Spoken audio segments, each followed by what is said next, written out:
Well, thank you everyone for coming. I think we'll have some more people joining us. We are coming to you from OLLI at the University of South Dakota. The University of South Dakota is located in Vermillion, South Dakota, but we are actually in Sioux Falls at what will soon be called the University of South Dakota, Sioux Falls. You may know us as University Center or a few other names, but that's what we're being called right now anyway. Regardless, we have OLLI here, the Osher Lifelong Learning Institute. We'll be bringing you OLLI Shorts all month, the month of February, every day except February 21st, every weekday, I should say, at this time, 12:30 Central Time. If you're joining us from another place, be sure you mark it on your calendar because we don't keep track of your time zones. So let us know what time zone you're in. We'd be curious about that. We are going to have a Q&A at the end, so you'll be able to ask Chrissy, our speaker, some questions. We will end by 1 o'clock, and I would like to make sure that we thank the South Dakota Humanities Council and the National Endowment for the Humanities for making this program possible today. And I also want to thank Chrissy from the American Heart Association. I'm going to switch the camera over to her right now. There we go. Okay, so you're talking to that camera. Okay. Do we want to that one? Well, do we want to kick it off with the PowerPoint? Yes. Come on over. Yep. Yes. All right. We are going to, Chrissy's going to talk you through this one. All right. Awesome. Well, thank you so much to Thea and to everyone for being here today. As Thea mentioned, my name is Chrissy. I am the communications director for the American Heart Association here in South Dakota. And I'm going to talk to you a little bit about how to eat heart healthy today. So we're going to start off with just a quick, very quick presentation, and then we're going to make 2 recipes today in our short amount of time. And when I had asked Thea what she wanted to cook today, she said she wanted something crunchy. So knowing that the Super Bowl is right around the corner, and that is a great time for crunchy snacks. Love crunchy. And if you're not a football fan, we also have the Olympics, also a great opportunity for some crunchy snacking. So we're going to have a couple of fun snack recipes we're going to do today, and they'll be heart healthy and delicious. So a little bit of background about the American Heart Association. We have been around for about 100 years. And we were started by 6 cardiologists back in about 100 years ago, like I said. And really kind of our focus has always been on heart disease and stroke, but knowing that you can't be heart healthy and the heart doesn't exist by itself, we really kind of focus on a mission of longer, healthier lives.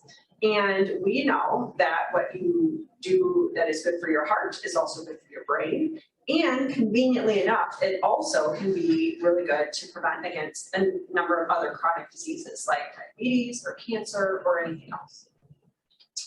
So it matters because heart disease is still the #1 killer worldwide. Stroke ranks 2nd globally. And here in South Dakota, when you combine heart disease and stroke together, we are the #1 killer in South Dakota as well. About 1 in 4 people will die of heart disease or stroke in the state of South Dakota.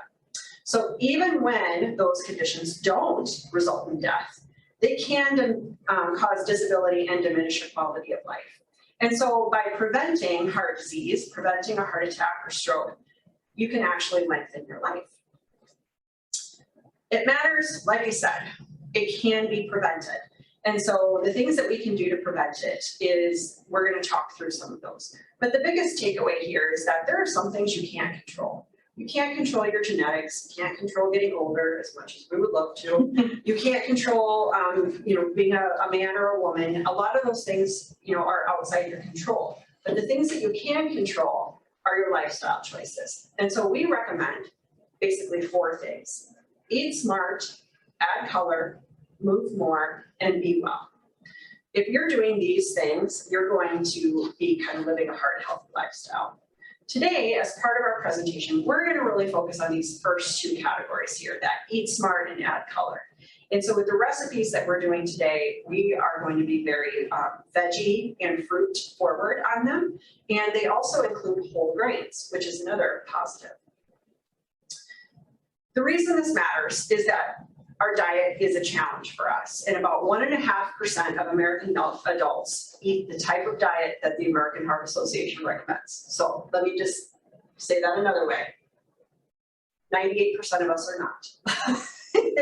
And so we need to do a better job. But the biggest thing is that we're challenged by eating right. We want to do it, but we don't necessarily know where to start.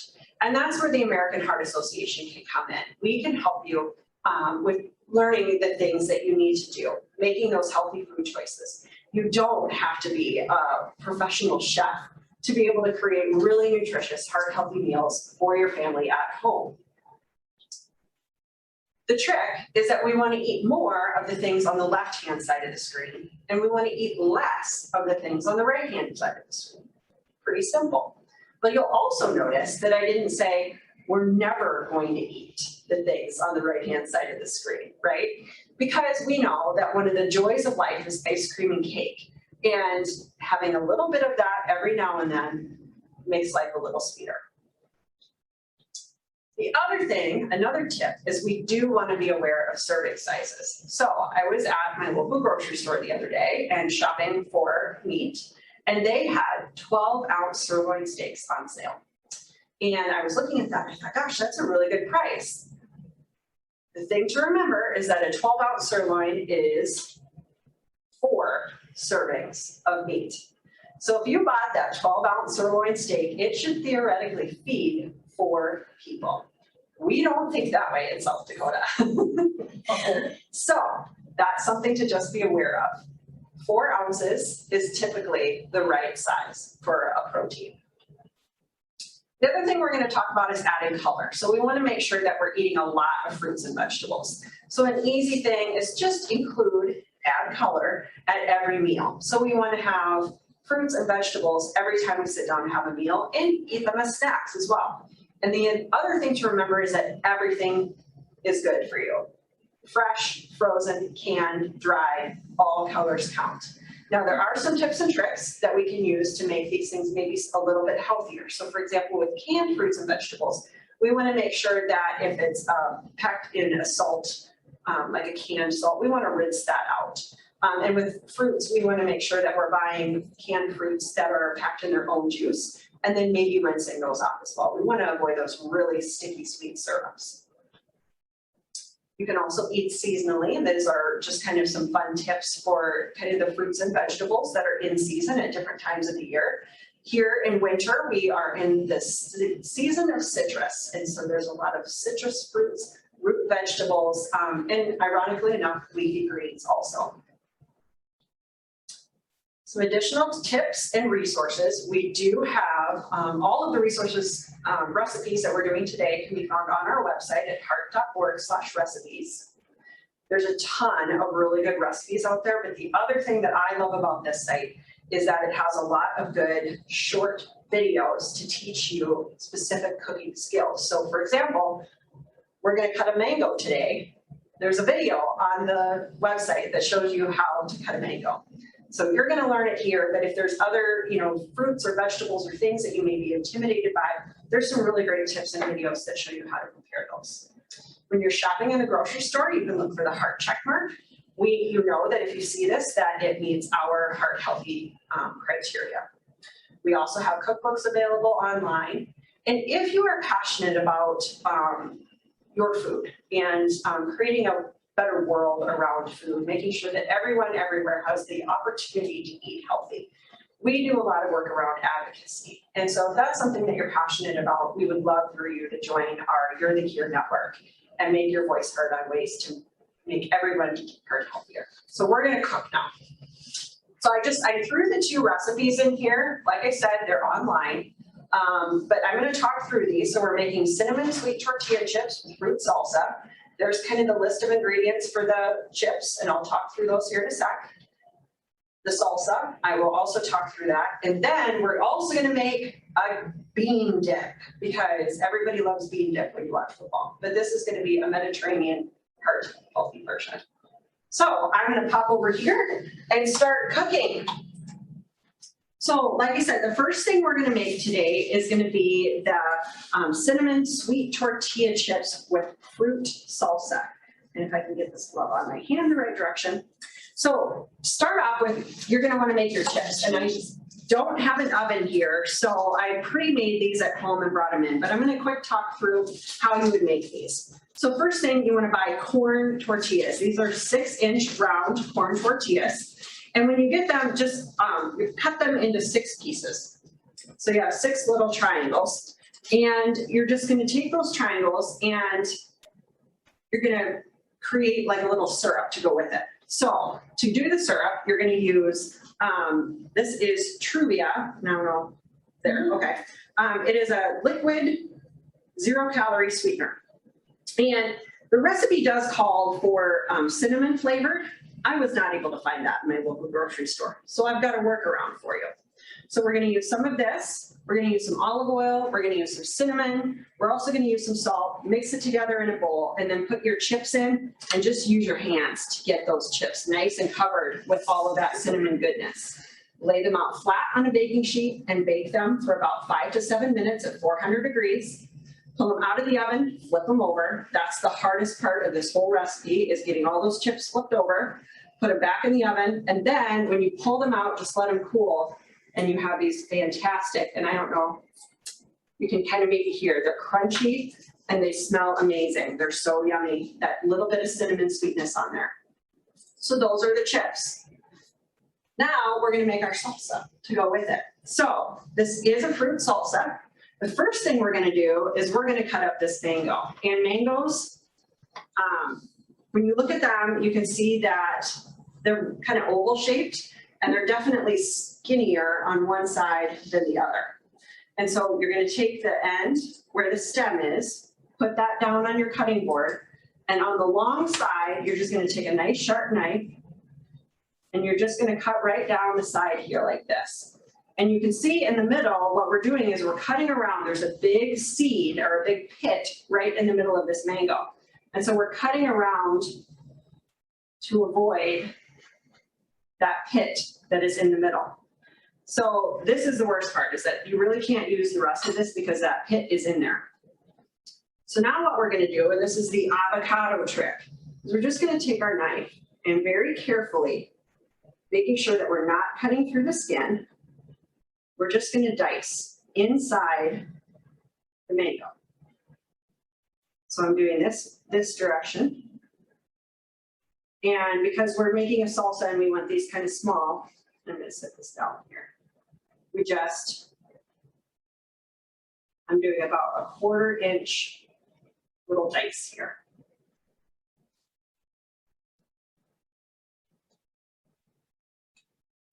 Okay, so we got this nice and diced. Now, super simple, we just take a spoon and pop that into our bowl. And that is how you cut a mango. That looks so easy. Yeah. And it's a very intimidating fruit, but it doesn't have to be. Apparently it's sticking a little bit here, but that's okay. So now we're gonna do the other one. We're aiming to have about a 1/2 cup of mango. That's what we want here.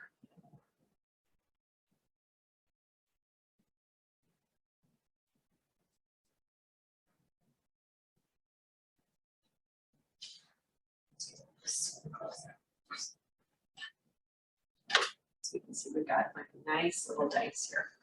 So we're going to take our spoon and just scoop it out into the bowl.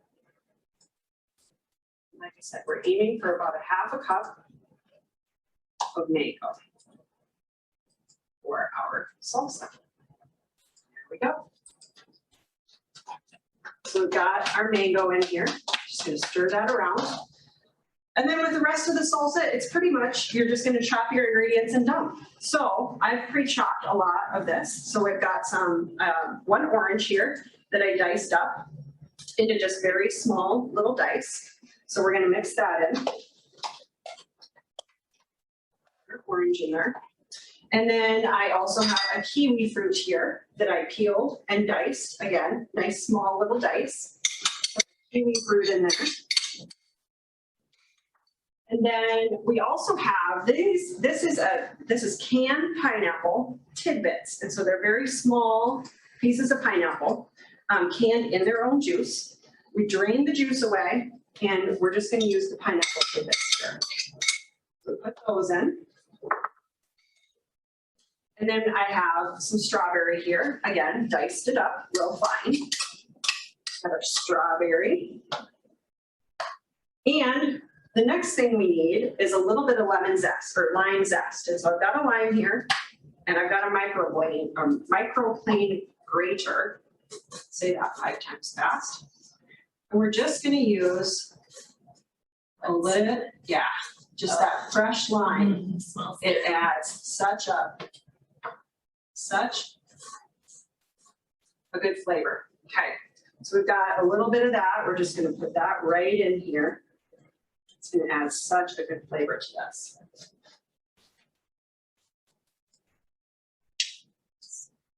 Stuff out of the way, a little bit more of that zest. We don't want to use that. Okay, now the next thing we need to add is a little bit of cilantro. So I've got about a tablespoon of chopped cilantro here. Throw that in there. If you are not a cilantro fan, you don't have to use it. And if there are other fruits that you want to include, by all means, this is your salsa, you make it how you want. This is our suggestion. But we're just going to stir that up. A little bit of mango chunks. Look at that, how great it is. It smells fantastic. So one last little thing. So this trick, I was like, this is crazy, but it adds just a little bit of flavor. I've got a stevia, this is Mio. You can, put this in your water to flavor up your water. It's 0 calorie, but we're gonna use 2 squeezes. This is fruit punch flavored Mio. 1, 2. Use 2 squeezes of that just to punch up the flavor. Add a little bit of extra color to that salsa. Look at that. Oh my gosh, smells so good. So here you go. Our fruit salsa with our chips. So yummy chips and salsa. And the best thing about this, as I mentioned, it is gluten-free. So if you do have someone in your house that is avoiding the gluten, this is a great recipe for that too. So that's our chips and salsa. So now we're going to make our bean dip. And what we have over here, and I brought the fine china for us today, but this is a 7-layer, it is a Mediterranean bean dip or a Mediterranean recipe. And the Mediterranean diet is a great diet if you're trying to eat heart healthy. We're going to make our own chips again. So what I have here is some pita bread. And you want to buy the whole grain or multi-grain pita bread. And the thing about pita bread is that it does have a pocket in it, right? So you're going to cut the pita bread into wedges, split them in half, and then again, you're just going to spray with just a little bit of cooking spray, put it in the oven and bake it. And the chips, I don't know if you can kind of see, but they're nice and crisp and golden brown, and they just become these wonderful fancy pita chips that you made on your own. Now, you probably could find and buy pita chips at the grocery store that would not be nearly as satisfying as making your own. But the thing to remember is that what we're trying to avoid is all that extra salt. And sometimes when you buy those at the grocery store, they just have so much salt on them. So by making them by yourself at home, you kind of eliminate that, makes it a little bit more healthy. So those are our chips. Now we're gonna make our dip. So I've got my fancy plate here. And what I did is I took about a cup of spinach and I just chopped it up real fine. And you can kind of see it's kind of, and it's not perfect. That's one of the joys of life is that you got mismatched spinach, but we're just going to take our spinach and just sprinkle it right on our serving platter. Because this is going to be the base layer for our bean dip. Now, in this, what I have is 1 can of garbanzo beans or chickpeas. Now, ideally, you would buy the no salt added version. Fortunately, again, my grocery store let me down. I did not have no salt added. So what I did is I rinsed and drained and got rid of all the extra salt that was on those beans. So you rinse and you drain, and then if you have a blender or a food processor, go ahead and put those beans into the food processor and start it up and let it run. Then you're gonna add a little bit, 2 tablespoons, or no, 1 tablespoon of fresh lemon juice and 2 tablespoons of water. And just let that food processor run while you add those ingredients, and it turns this into this wonderful bean dip. There's also a little bit of pepper in here. So what we're gonna do with this now is we're just gonna take this, and it's not the most fun to spread, but we're just gonna take this and layer it right on top. And oh my gosh, this smells really good too. Does. I am so hungry right now. We're gonna take this and we're just gonna layer this back of the spoon to kind of smooth it out on top of our spinach. So what we're aiming for here is a bunch of layers. A gloved finger to kind of get the rest of this off of here.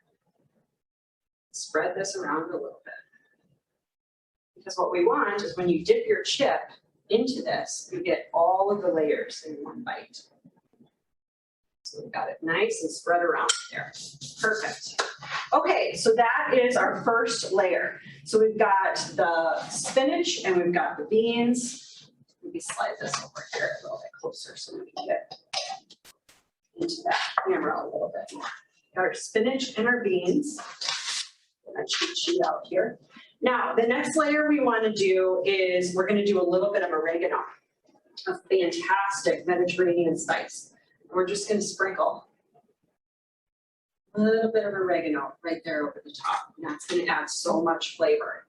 And then after the oregano, we are going to have some cucumber. So I took 1 cucumber. I took out the seeds with a spoon and just diced it up into kind of a nice small dice. And we're just going to sprinkle that right on top.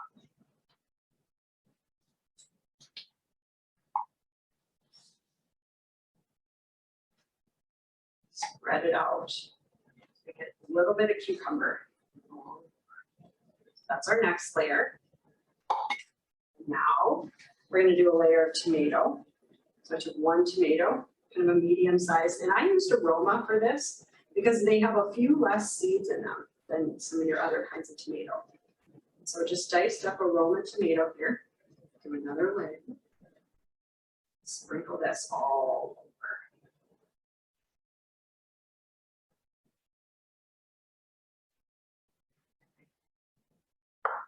So we got our tomato layer. And the next thing we want to add is a little bit of mint. So I've taken some mint and diced that up or chopped that up real fine. A little bit of mint on top. And then, because you just can't have life without cheese, we're going to have feta cheese. And we're just going to do a little bit. This is fat-free feta. Just going to do a couple tablespoons, sprinkling the cheese right on the top here. This now is our Greek 7-layer bean dip. Wow. And so we would serve that with our pita chips. And so you just go ahead, scoop in your chips and dip, and you're good to go. So that is very quick. 2 very fast recipes that you can see doesn't take a lot of time to make those. So That is amazing. It sounds so good. It smells so good. I wish you all could smell it. Does anybody have any questions for Chrissy? Feel free to just unmute and ask.